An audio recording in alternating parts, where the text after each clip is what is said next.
Here's my beef soup.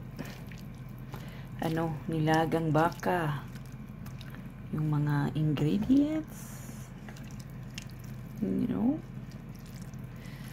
With vegetables. Ito talaga, itong tatlong ito. Yung palaging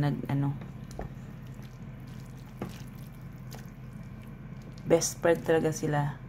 Si patatas, carrots, and pichay. Yun. Tingnan yung buto. Grabe, ang laki ng buto. Inano ko na lang to. Para iksasarap yung broth na yan. Ang ating ulam. Perfect sa panahon na super, ngayon. Rainy day.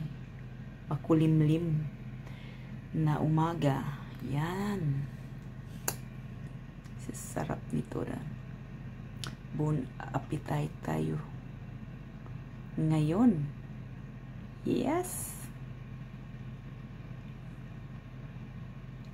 Kainan na.